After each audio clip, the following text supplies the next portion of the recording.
Monday Blues. It's a very historic Monday Blue here inside United Arab Emirates.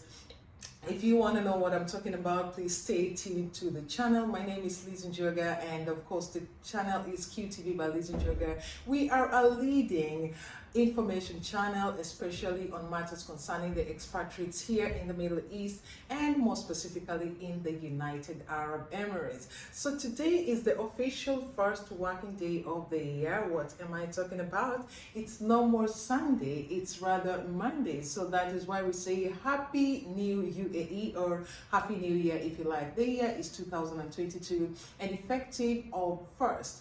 United Arab Emirates has showed its willingness to join the Western calendar by making Saturday and Sunday the official weekends of the country, and subsequently Monday all the way to Friday half day is the official working day. And this is for government sectors, of course, concern schools as well. There was liberty given to private sectors if they want to adopt the new calendar or not, and we know they will always do what is right for them. United Arab Emirates over the years have done many things that are seen to be in disagreement with other Arab countries. Like for example, in the subsequent year, we're talking 2020, we saw a lot of changes that are making it flexible for expatriates here in the United Arab Emirates. Just a quick recap of what I remember, something that I also shared in the channel. If you could go through the other videos, they decriminalized drinking alcohol, and that was very, very well received by the expatriates. We know the people working here are not particularly observant to the culture and the law, or rather I wouldn't say not observant, but I would pretty much say there are many people who have some certain practices back in their home country, and when they reach here the restriction is just too much for them, and you find yourself being wrong here in this country, whereas it's something you have always done without any repercussions in your home country. So drinking alcohol without a permit initially over the previous years was something considered criminal, and you could easily be arrested. Let's say a police stops you on the road for another reason, maybe pertaining to your car, and then now they found out that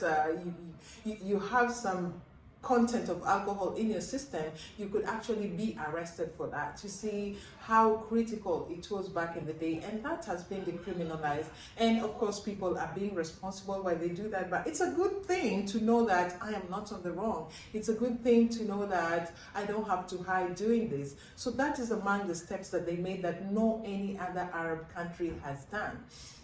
The other thing we are looking at is they made it possible for couples who are not officially married, without any documentation to show that their union is legal. They made it easy for them to start living together. So right now there's a lot of people cohabiting, and the feedback is that some people are more happy with that.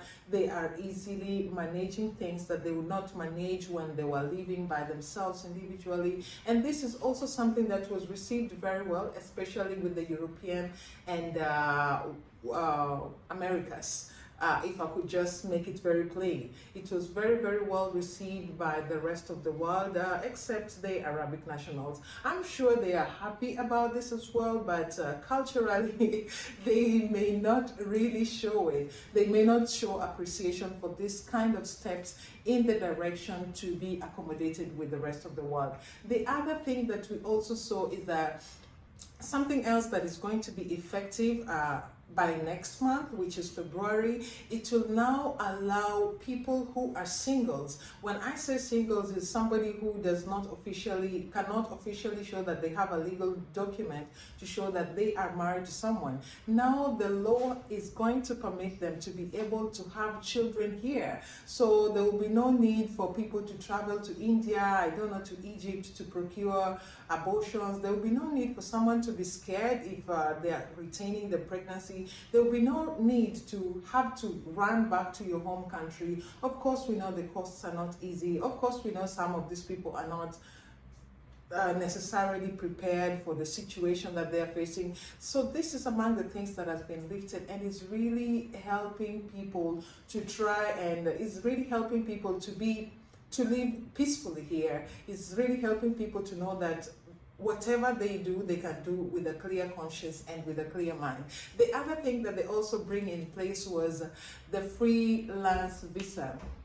Right now, you don't necessarily need somebody to sponsor you. You know, like before, you could not, what am I going to say here? Before, you could not sponsor yourself.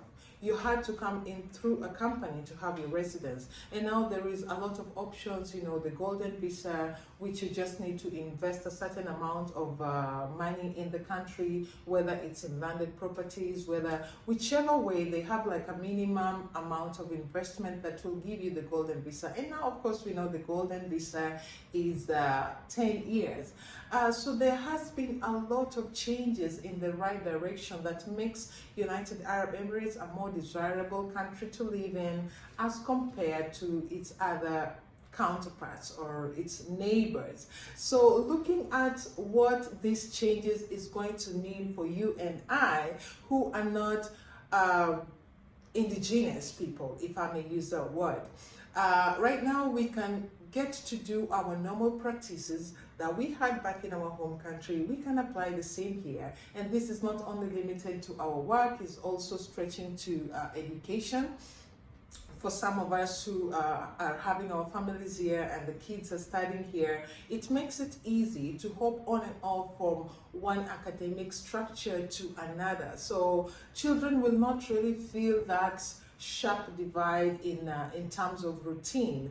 And also the other thing we are looking at here is you know, like religious practices. It will be made a lot more easy for you to observe your religious activities without interruptions, without having to create an issue or scenario for your boss to be allowed to do what you would rather do. So these are among the good things that we have seen in United Arab Emirates in this year 2022, and we know there's a lot of steps being done. It has proven itself over the years to be very efficient in the way things are handled, and expatriates can vouch for me when I say that it's a lot easier to live here as an expatriate regardless of where you come from.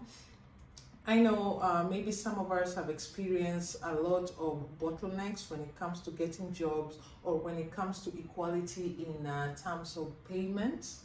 You know, it's very possible you can do the same job with somebody of a different nationality, and then they would say something like, oh, they have a stronger currency, therefore we will give them more money. You see, before we used to argue that we are all spending here, we are all living here, literally. So why is somebody else getting more money just because they operate on euro or they operate on the dollar while I operate on naira?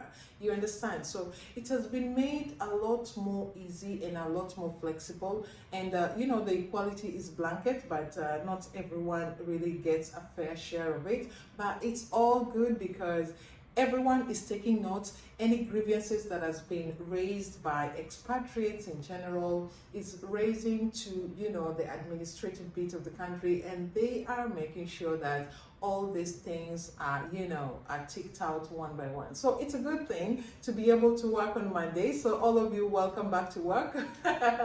Welcome back to work. Welcome to the new year, and welcome to Good Tidings. That was just it for this video. And to let you know that, yes, we are going to be consistent again here on the channel to bring you information as soon as they happen. I've been your host. My name is Lizzynjoga. Do have a wonderful week ahead.